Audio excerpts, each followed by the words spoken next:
Good morning, everybody, and welcome. My name is Joseph Blocher. I'm a professor here at the law school where I typically teach constitutional law and property. And I was also born and raised here in Durham. And so in honor of your visit today, I thought I'd talk about two things that all of us in this room have in common. One of those is an interest in law, and another is an interest in place, and particularly this place, Durham, to which we are all connected in one way or another. And the way I thought I would do this is by telling you the history of this place through the lens of the law. I have two goals in doing that, two broad goals. One is to give you a sense of Durham.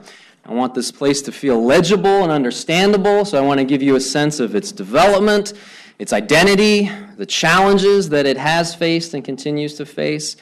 And then I have a broader goal, which is to suggest something about the relationship between law and place and how law manifests itself and shapes the world around us. I see some law students here, so they will know, and you all will remember, that legal educations get built on these seemingly airy foundations, right? We talk a lot about these abstract concepts, like what is a tort, or a contract, or originalism. And it's important to get those concepts right. That's why we teach them and focus on them.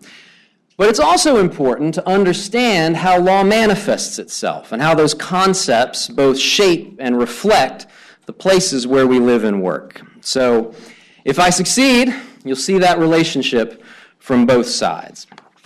Why don't we start by getting ourselves oriented with regard to the place. One of the themes that'll emerge today is that Durham behaves a little bit like a living thing, like an organism. And like many organisms, it has a backbone, a spine. It's an actual physical raised ridge that runs from the northwest down to the southeast, parallel with, in fact, running underneath the railroad tracks, which you can see there. Parallel to that now, we have 147, the Durham Freeway, which many of you know, this is the road you'll take to and from the airport. I mention this because any time you're looking at a map of Durham from any era, you can always orient yourself by finding that spine. It's always been there.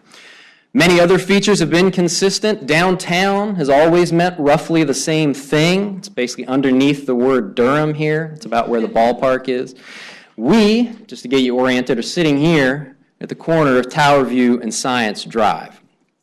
Now, I like maps very much, as my students know. I'm going to look at a few of them today, and I just wanted to introduce this one by mentioning one of my favorite remarks about maps, which is that a map is not the territory, which is a nice aphorism. A map is not the territory. In other words, the representation is not the place. And in keeping with my theme, I think that's a lesson not just for geographers, but for lawyers. And those of you who practice know that law on the books, the map, the representation, is not the same as law in practice, the territory itself. Here's what I mean, with regard to maps anyway. This map reflects physical realities. See, hills and mills and rivers and fields were important to whoever drew this map. And there's a reason for that. Rivers enabled mills, and mills enabled people's livelihoods. And again, the analogy to law, I think, is hard to avoid because law reflects reality. Many of you will know Justice Holmes' famous statement to this effect, that the life of the law has not been logic, it has been experience. This is a colonial era map, so Durham is not pictured because Durham did not yet exist. The big town at the time was Hillsborough, and the main road was something called the Trading Path, capital T, capital P, Trading Path. The people who used the Trading Path, the traders and the settlers of the time, left us accounts of their interactions with one another and with the local tribes. The most prominent was the Eno, who lent their name to the Eno River, which you can see on this map. Still runs through Durham County. It's the most significant river in the area.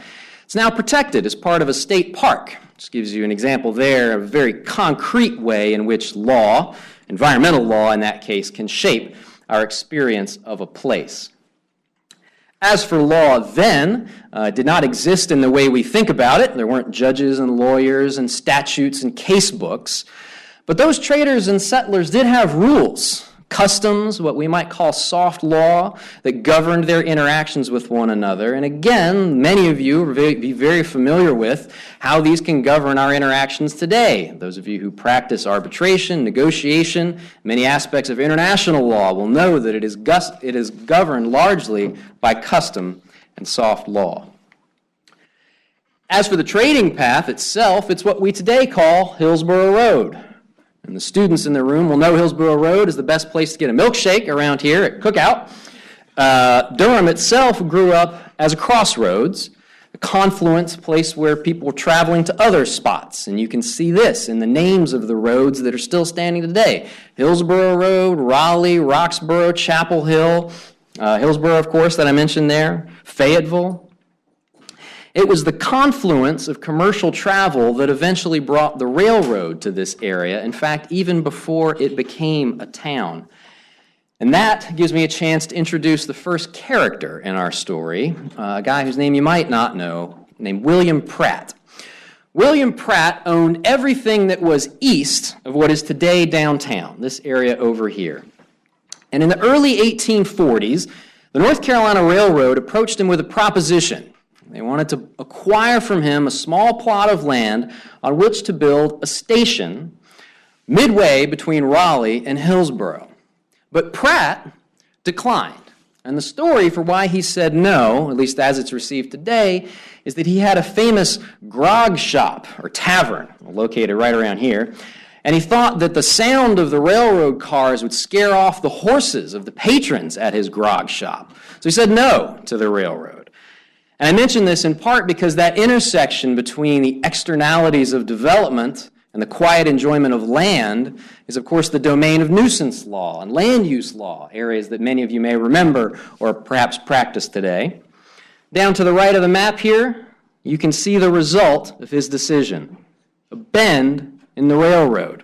That is the land that Pratt refused to sell. It was known as Prattsburg. You still sometimes see that name around town. You can see the bend in the railroad. You can even feel the corresponding bend in 147 when you go back to the airport. When you take that right turn past the ballpark, that's the law-shaping place, the result of William Pratt's decision.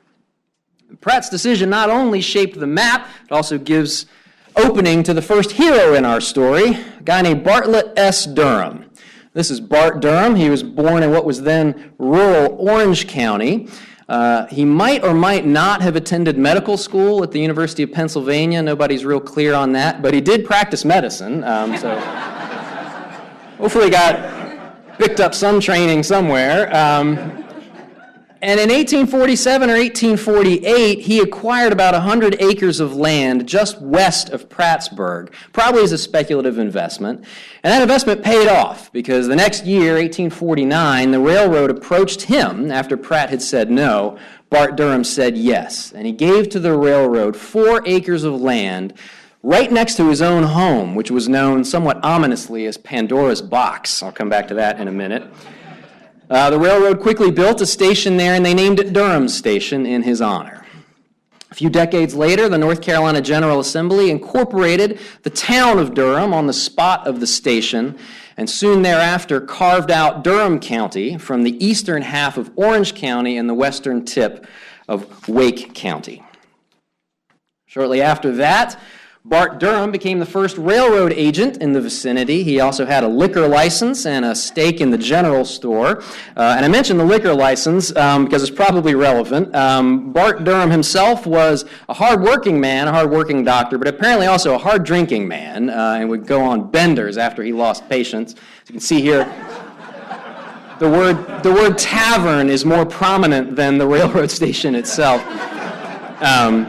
This may explain why his home was known as Pandora's Box. That's it right there. Now, unfortunately, we don't have any pictures. There are no known pictures of Pandora's Box, but this is a picture of the Hotel Claiborne. That's it right there. That stood on roughly the same spot. This picture was taken probably in the 1880s. And if you look closely behind this thing that looks like a barber pole, you can see the words Durham Tobacco, which is a little bit of foreshadowing of the story to come. This right here is a picture of the Durham Band. We used to have our own town band. It's taken outside the same hotel, probably also in the 1880s. I always think these pictures have a kind of a Wild West feel to them, and if they feel that way to you, it's probably appropriate. Durham the town was apparently like Durham the man, a hard-working, hard-living town with a little bit of grit to it. Prattsburg had its famous grog shop. There was another neighborhood. It was an even more infamous den of iniquity known as Pinhook. Pinhook was located at what is now the corner, roughly the corner of 9th Street and Main Street, where Brugger's Bagels and the Sam's Quick Shop are today.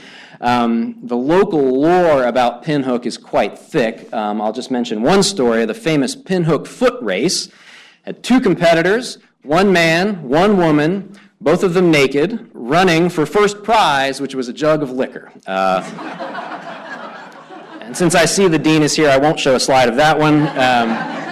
But I will mention, just partly in response to this, there was a strong push for morals legislation in Durham in the 1880s, and actually decades before Prohibition became a nationwide legal institution, Durham itself voted to go dry. This is largely pushed by major business owners. Questionable what impact it actually had on the town. Law does not always reshape place, after all. I should note also that at some time in the 1850s, Bart Durham managed to get himself elected to the North Carolina General Assembly, where he somewhat improbably introduced a bill to charter a local chapter of the Sons of Temperance, which was an anti-drinking organization. Somewhat more predictably, albeit sadly, Bart Durham died young in February of 1859, probably of pneumonia. He was a bachelor and had no children.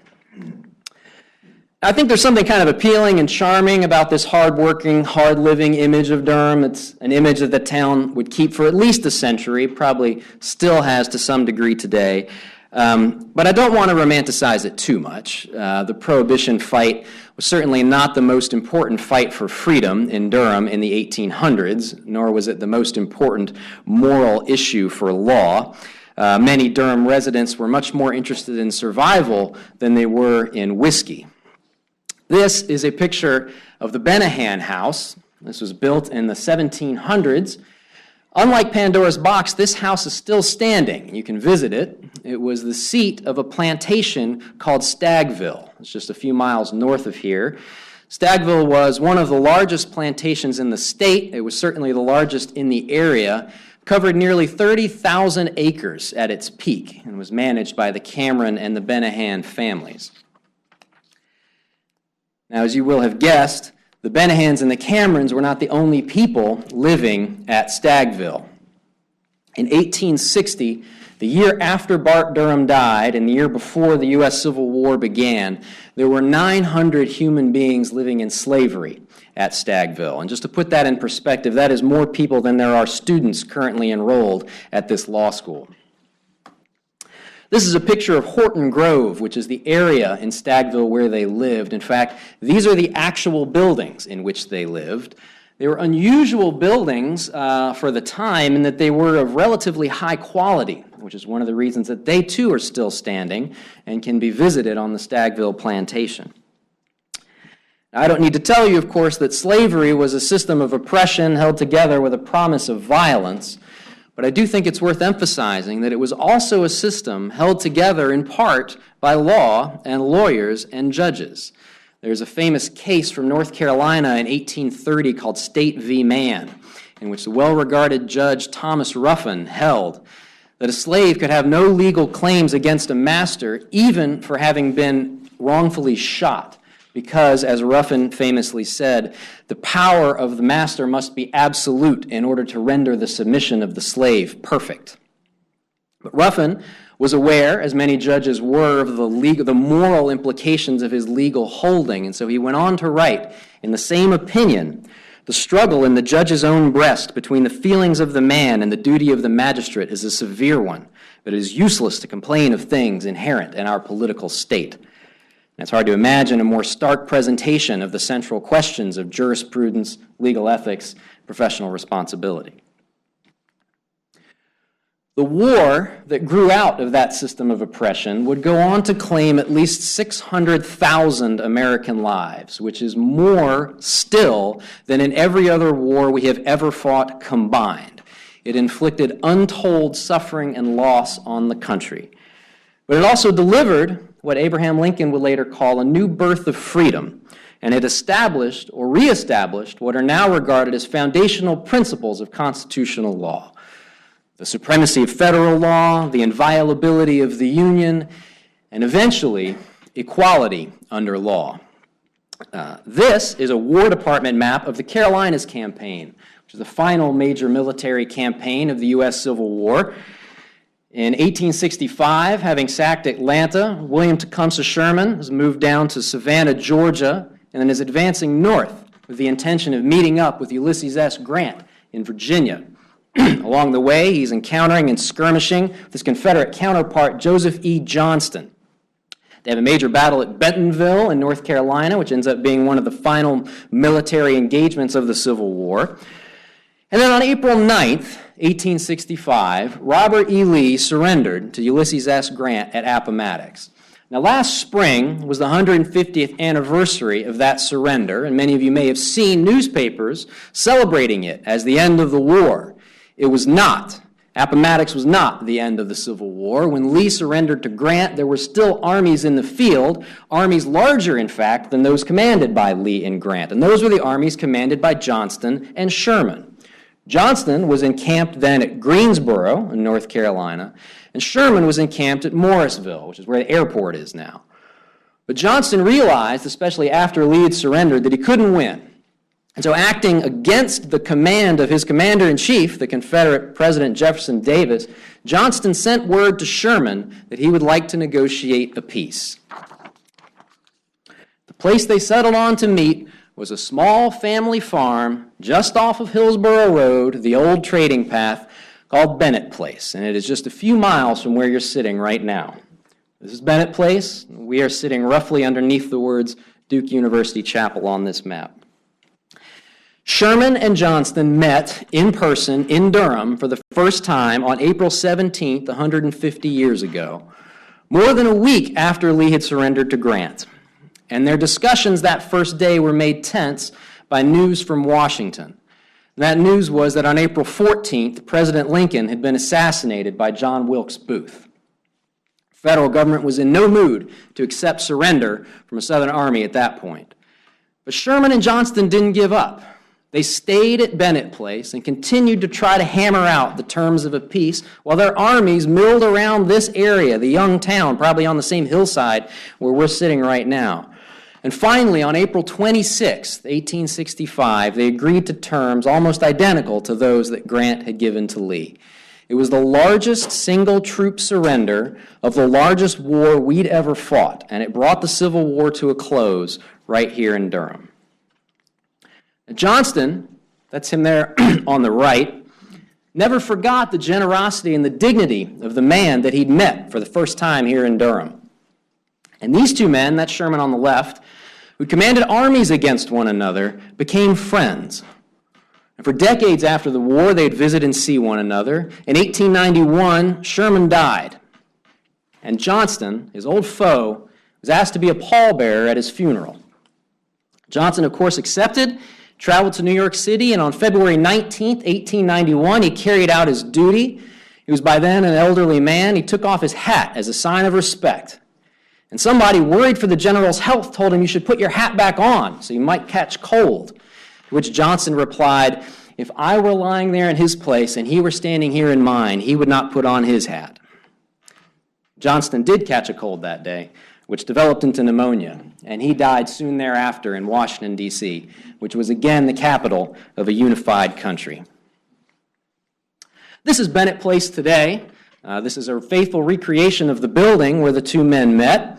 And this here is an arch, it says Unity at the top. This was presented in 1923, the year before Duke University was founded, by Julian Shakespeare Carr, a man who deeply loved the Confederacy, and Thomas Benahan of the Benahan family who owned the Stagville plantation. And they did this against the opposition of groups like the United Daughters of the Confederacy, Carr himself said at the time, "There is no longer a North, there is no longer a South." And I should say here that many of you in this room were probably lucky enough to have known Robinson Everett. I did not. He died just before I joined this faculty. He, of course, also was a native son. It was his family that really deserves credit for having restored Bennett Place. We owe it to them. Now, from a legal perspective, the end of the war led to many great things. The 13th, 14th, and 15th Amendments and their reestablishment of national unity, for starters. But for many people, white and especially black, North and especially South, life was grim in the Reconstruction years. The rise of groups like the Ku Klux Klan, not to mention state-sponsored violence, robbed meaning from the freedom that many former slaves thought they had achieved, and the state's economy was understandably and justifiably destroyed. But here, on this remarkable map made the same year that the war concluded, you can see the seeds of Durham's future growth. This square right here is the land that Bart Durham donated 15 years prior, and right next to it is the green and black knoll factory lot, an early example of Durham's tobacco industry. Now, the story of the local tobacco industry is perhaps inevitably told against the backdrop of the war. The story is that those troops milling around the area while Sherman and Johnston negotiated fell in love with, or got addicted to, the local tobacco and sent off for it after they went home. That story might be true, but the roots of the tobacco industry here go back much deeper than that. In 1839, in Caswell County, which is northeast of here, a man named Stephen Slade made a discovery. Apparently, he'd fallen asleep one night when he was supposed to be tending the tobacco fire in a tobacco curing barn. He woke with a start, saw that the fire had nearly gone out, and so he piled up charcoal, and the fire blew up dry and hot. And a new method of curing tobacco was inadvertently discovered. That hot, dry heat produced a mild flavor and a bright yellow leaf known as brightleaf, as in Brightleaf Square. Now, law, of course, has ways of protecting innovation like this. Those of you who study or practice intellectual property law, this is your domain. But Stephen Slade couldn't take advantage of that law in 1839 for one simple reason, which is that he was himself a slave, living in North Carolina less than 10 years after State v. Mann. He was treated like a piece of property, and it's in some respects remarkable that we even know his name. His innovation would go on to make many other people very, very rich, people who did have access to the legal system. And many of the fiercest battles in Durham's early years were intellectual property battles, trademark battles, manufacturers trying to control the name Durham or the use of the image of the bull. And as to that, I should say, the image of the bull apparently was taken from a jar of Coleman's mustard, which a local manufacturer was eating with his oysters one morning. And to thicken the plot further, Coleman's mustard apparently is manufactured in Durham, England, which just makes it all the more exciting. Blackwell and Wright were the two people who argued the most about trademarks at the time. This is right when federal trademark law, by the way, was being created. But on the right here, you can see a name that would go on to shape the future of this town and of the industry. In the early 1850s, Washington, also known as Wash Duke, built this small frame house on a plot of land just a few miles north of where we're sitting right now. It's well preserved. It's part of the Duke homestead, worth visiting if you haven't been. The farm covered about 300 acres when Wash Duke went to fight in the Confederate Navy. This is apparently against his will. He was a Republican, meaning party of Lincoln. He was apparently opposed to slavery, but he did fight, and he was imprisoned during the war, was released after Sherman and Johnston concluded their negotiations in a farmhouse like this just up the road from him. The legend is that he walked home from New Bern, North Carolina, down at the coast, with 50 cents in his pocket that he had gotten by trading his final Confederate $5 bill with a Union soldier. Those of you who are interested in our law and entrepreneurship program, take note. Starting with that 50 cents, Wash Duke began growing and selling tobacco in earnest. He took his first shipment to Raleigh in a cart drawn by 2 blind mules. And that first brand, for those of you interested in the public interest program, was known as Pro Bono Publico for the public benefit. This is Wash Duke standing outside of his first tobacco warehouse. This picture is probably taken in the late 1860s. Wash and his three sons, Brodie, also known as Brody, Benjamin Newton, also known as Ben or BN, and James Buchanan, also known as James Buchanan, JB or Buck, started growing and selling tobacco in earnest. This is the farm just a few years later. Now, at the time, most people bought and smoked loose tobacco. You'd buy a pouch of it and then use it to pack a pipe or roll your own. But what made the Dukes a fortune was cigarettes. And specifically, it was this, the Bonsack Machine, invented in 1881 by a man named James Bonsack. This was a technological marvel at the time. Bonsack Machine could roll 120,000 cigarettes a day. Prior to its invention, cigarettes were mostly rolled by hand, often by skilled labor brought down from New York. And the person who saw the market potential for this more than anyone else was Wash Duke's youngest son, Buck, JB. And of course, he used the power of law to leverage and benefit from that value. And he did that by getting the Bonsack Machine under contract, a contract that guaranteed the Dukes cigarettes at a price less than that paid by any of their competitors. And it is really no exaggeration to say that the Dukes in the early years rode this contract to riches. The first year of the company, they produced 10 million cigarettes. 5 years later, 1 billion. Now, as you'll remember from that map I showed a moment ago, there were other manufacturers in the area, the Greens, the Blacknalls, the Blackwells. By the end of the century, Duke had purchased almost all of them. This is a picture of the Blackwell Factory. This building is still standing downtown. It's maybe our most significant historic remaining building. It's known as the Old Bull Building. This actually, now that I'm looking at it, this, interestingly enough, is sketched from almost exactly the location of Pandora's box. So if you'd been sitting on Bart Durham's front porch, this is what you would have seen across the railroad tracks. Well, with the Duke's investment and the contractual benefits of the Bonsack Machine, the company continued to grow. And here you can see the same building, in fact, that's even got the same sign still on it, in 1906. But you can also see what's grown in behind it.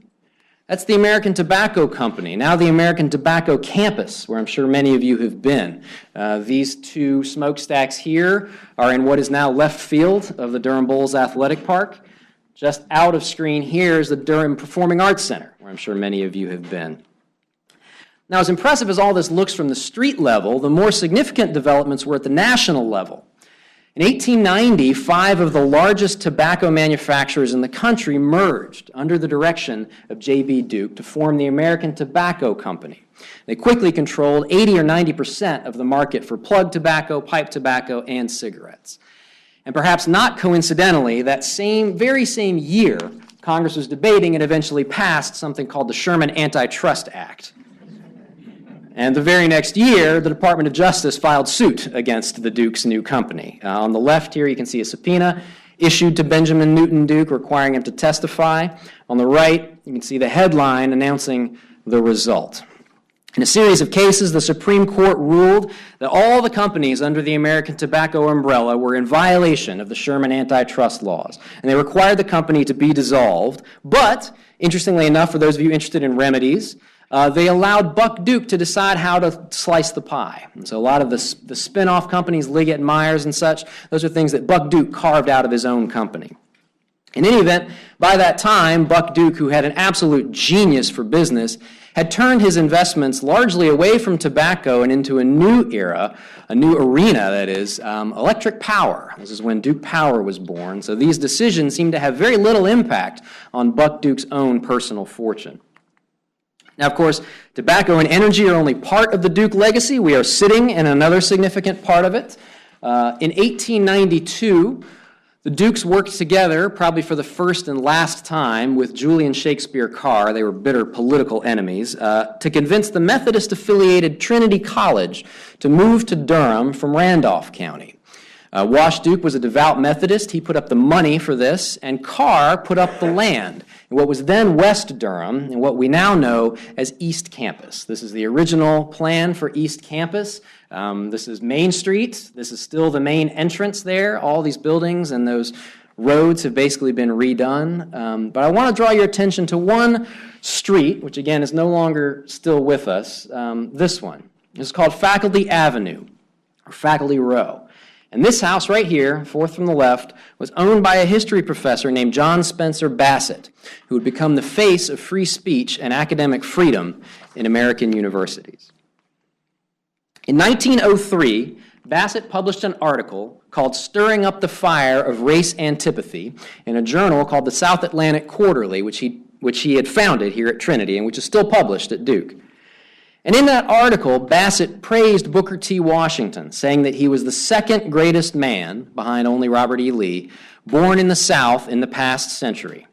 And he went on to say that African Americans were too intelligent and too refined to be treated as inferiors forever. And this set off an absolute firestorm. Josephus Daniels, who was the publisher of the Raleigh News and Observer, which is also still in existence, led the attack, demanding that Bassett be fired, warning people not to send their children to Trinity. And this threatened the very existence of the institution that Bassett loved, because, of course, it was dependent on tuition. And so Bassett tendered his resignation to the Board of Trustees, in some sense, your predecessors. Benjamin Newton Duke was actually a member at the time. And that presented the trustees with a difficult question, whether or not to accept the resignation, and thereby, in some respects, to give in to public pressure, or to stand behind Bassett. They met late into the night. We have accounts from students pressing their ears to the ventilation ducts, trying to hear what was going on. And at 3 a.m., they rang the bells to announce their decision, which is that they were going to keep Bassett on the faculty. And they said at the time, "We are particularly unwilling to lend ourselves to any tendency to destroy or limit academic freedom." It's almost impossible to overstate how significant this was for the early stages of academic freedom in the United States. In fact, 2 years later, President Theodore Roosevelt visited Durham, that's him right there, and in this speech, he actually said directly of Trinity College, "You stand for academic freedom, for the right of private judgment, for a duty more incumbent upon the scholar than upon any other man to tell the truth as he sees it, to claim for himself, and to give to others the largest liberty in seeking after the truth." Among other things, the Bassett affair also demonstrated that academic freedom and success are intertwined with financial security. And so it's significant that in 1924, J.B. Duke, the wealthiest member of the family, established the Duke Endowment with an initial $40 million gift, half of which was dedicated to Trinity College. And in return, Trinity College renamed itself Duke University. Unfortunately, Buck Duke died just a year later, leaving behind the power companies, the university, the endowment, and his daughter Doris, the so-called richest girl in the world. That's her there laying the cornerstone at Duke Chapel in 1928, all parts of his legacy. And I'll just say here that you could easily teach a whole class in trusts and estates just using the Duke family. Now, the success of the Duke Empire is probably well enough known to those of you in this room. It is in some respects only the second most remarkable story of business success in Durham. In 1898, the same years that Buck Duke is building the American Tobacco Company into an empire, 7 men met in downtown Durham and founded something called North Carolina Mutual. It's a life insurance company dedicated to Durham's black community. First years for the Mutual were quite hard. All but 3 people left. When the first claim was filed, they hadn't yet collected enough premiums to pay it, and so the men, not just figuratively, but literally reached into their own pockets. And one of them, a man named C.C. Spaulding, came out with just the amount of change needed to pay the claim. Saved the Mutual, which went on to become the central economic force in something known as Black Wall Street, which was a remarkable collection of black-owned businesses in downtown Durham, centered around Parish Street, East Pettigrew Street, headed out towards Fayetteville Street. It included the Mutual, the Mechanics and Farmers Bank, and it gave Durham something that few towns had, especially in the South, which was a black middle class. W.B. Du Bois and Booker T. Washington, who disagreed about almost everything else, both visited Durham at the time and wrote glowing reports. Du Bois called it the business mecca of the South. Washington said this was the city of cities to look for prosperity and the greatest amount of friendly feeling between the races of the South. Now, of course, that community was not solely economic. It gave rise to a famous neighborhood known as Hayti. It included North Carolina College, the forerunner to today's North Carolina Central University. And it was stitched together by social institutions like churches, the most powerful of which was White Rock Baptist, which is still standing over on Fayetteville. This is the Reverend Martin Luther King Jr. speaking at the former White Rock Baptist in 1960. As for the Mutual, it became known as the largest black-owned business in the country, and it remains the largest black-owned insurance company, moved to its current location, which you can see from 147, in the 1960s. Interestingly enough, this is the same lot where Benjamin Newton Duke's house once stood. The Mutual today controls $14 billion worth of policies. Now, the success of the Mutual should not hide the fact that Durham was still in the grips of horrific and, in some respects, state-sanctioned racism. Law, unfortunately, was in many ways a cause of this. Even the well-intentioned New Deal-era push for home ownership helped to entrench and, in some cases, exacerbate underlying racial inequalities. The Home Ownership Loan Corporation, some of you may have heard of, formed in the 1930s to encourage home ownership, but also engaged in a practice known as redlining, meaning in practice that they approved loans based on the racial makeup of the neighborhood where the loan was sought. This is the actual HOLC map for Durham from 1937, with the areas graded A, B, C, or D. And I'll just tell you that red is bad and green is good. This is East Campus, just to get you oriented. There's the spine of Durham. Those red sections line up almost perfectly with where Durham's black population lived. In fact, if you can hold that image in your eye just for a minute, the next map is one made by Durham itself in 1937 by the Department of Public Works, explicitly demarcating white areas and black ones. This is Black Wall Street. This is the Hayti neighborhood we'll come back and talk about. Here again is East Campus. Now, those lines were eventually dissolved in part because of activity within the law, but also because of the bravery and the courage of people willing to fight against them. In 1957, years before the more famous sit-ins in Greensboro, the Reverend Douglas Moore, who was a classmate and contemporary of Martin Luther King Jr., led a sit-in at the Royall Ice Cream shop, pictured right here, in downtown Durham. People here were arrested and charged with trespassing. They brought constitutional challenges which failed. I should mention also that a Duke professor in the biology department named Peter Klopfer was also arrested during these protests. He took his case all the way to the U.S. Supreme Court, where he was represented by a young Duke Law graduate named Wade Penny. And Wade Penny won a unanimous victory in the Supreme Court in the case, Klopfer, that actually incorporated the speedy trial right against the states. It's still the one they teach in the criminal law books. Now, in order to break down those barriers, people needed more than lawyers. They needed people who were willing to work together. And here, on this side of the counter, you see two people you'd never expect to work together. On the left is Ann Outwater, a leader in Durham's black community. Next to her, CPEllis, who was a leader of the local Ku Klux Klan. These two people, both committed to different causes, but also to the success of Durham's students, came together willing to discuss school integration. And in a series of remarkable public meetings, they fought, they cursed, he cried, and eventually he stood up in a public meeting, held up his Klan membership card, and said, "If schools will be better by me tearing up this card, I will do it." The story of these two is made into a book and a play. Some of you may know it's called The Best of Enemies.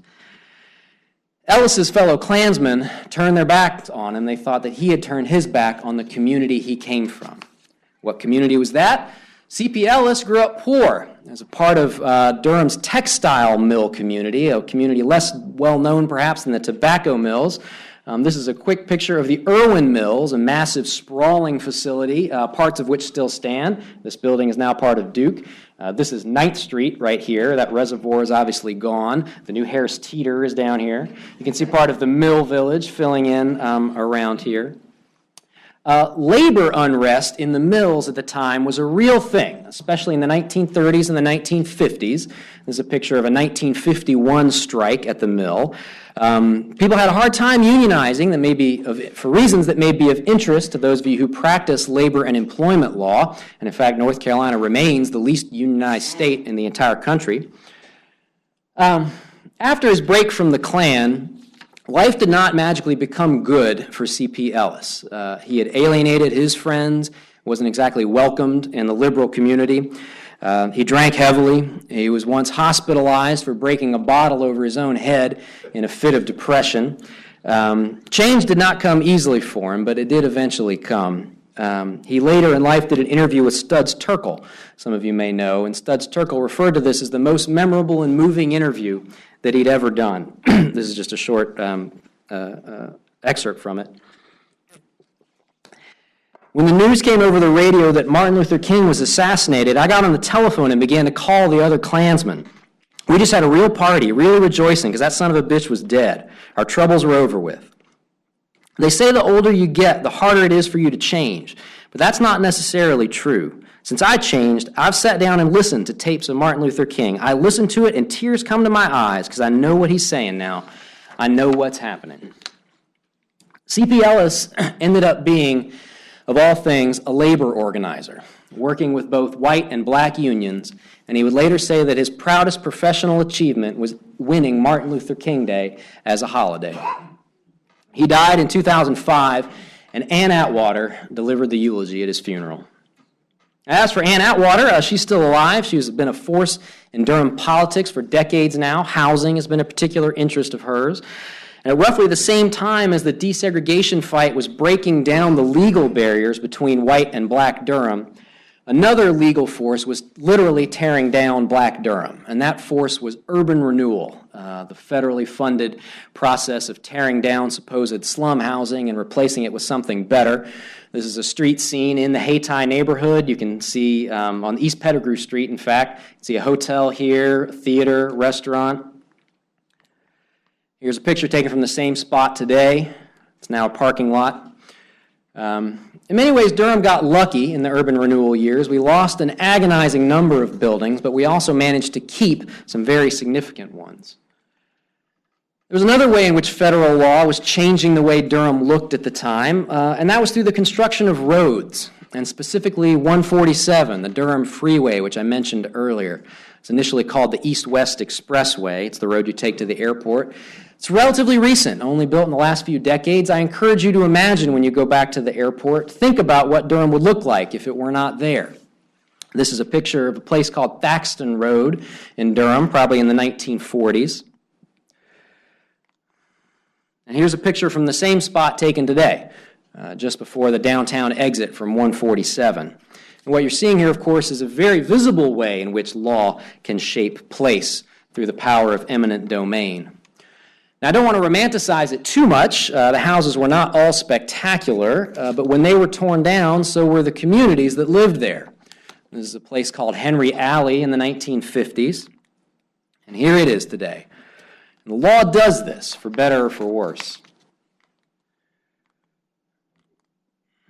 Now, highways were only one way in which law shaped the layout of this city and specifically moved people out of downtown. Federal subsidies for gasoline made commuting a lot easier, made it easier for people to move to the suburbs. So did federally insured mortgages. In Durham, as elsewhere, downtown at the time was a spot full of little shops and grand department stores. This right here was Belk Leggett, apparently the nicest one at the time. Decades later, this next picture is from the 1970s, the stores were gone and some of the buildings were torn down. This is the spot where the Belk Leggett once stood. This picture is taken from in front of what is now Pizzeria Toro. What sprung up in its place were malls. First Northgate and then South Square and much later South Point. And there's similar stories all over the city. On the left here, you can see the Washington Duke Hotel. The Washington Duke used to stand downtown. It was of the sort of grand major hotel style, had a big ballroom, restaurants, the kind of things you might expect from hotels in big cities. And on the right, you can see it being detonated in 1975. That CCB building behind it, the one standing witness there, still standing, no longer has the CCB sign on top. It is, in fact, ironically enough, a hotel, 21C Museum Hotel with the Counting House Restaurant on the bottom floor, just opened last spring. Now, that kind of change raises serious practical questions about what to keep, what to build, what to tear down, but it also raises really deep questions about identity. Questions that, again, arise in both the context of law and of place. Law, of course, is obsessed with the interaction between continuity and change. We ask questions like, do we still have the same Constitution today that we had in the late 1700s? Is Durham the same town, the same place that it was in the mid-1800s? And so to go back, this is the mid-1800s, late 1800s, back where the boom started. We're looking south on the tobacco industry, the Blackwell Factory, from roughly the same spot as Bart Durham's house once stood. And here's the same spot just a few decades later. After the rise of American tobacco, the town is bustling, things are filling in. It's an exciting time, but hard times lay ahead. This industry is going to leave town. All the people working behind these windows are going to have to find other work. But the place continues to reinvent itself, finds new tools to address new challenges, just as the law does. And this is, again, the American Tobacco campus. We're now inside, looking north instead of south. On the left, where they once stored hogsheads of tobacco, now a bar and a restaurant called Tyler's. The NPR station is located right there. Ahead of us, what used to be the power plant now hosts the Full Frame Documentary Film Festival, one of the largest documentary film festivals in the nation. And the largest tenant in these buildings is the university that Buck Duke founded with the money he made from the company that operated here. And in that sense, the story has come full circle. Now, I promised that we would cover a lot of law in this lecture. By my rough count, we've touched on about 24 legal topics, so you've got a little tour of the curriculum as well as of the town. So I thought maybe I would stop here with a picture of the city at rest. I said that one of the main themes of a legal education is to try to make legal concepts visible, see how they manifest in the world. Well, looking at this picture, right in front of you is the bull, the subject of those early trademark disputes that shaped the industry. To the left, see the smokestack, the American Tobacco Company, made powerful through contract law and dissolved by antitrust. Behind you is the Durham Freeway, running over what used to be the Hayti neighborhood, established there through the power of eminent domain. And in the distance, over the left field wall, is where Bart Durham's house once stood. In 1870, 20 years after he made his gift, Durham had 270 residents, which is roughly the same number of students who enrolled in the law school this year. Those 270 people built a thriving community. I'm sure that our students will do the same. Thank you very much for your time.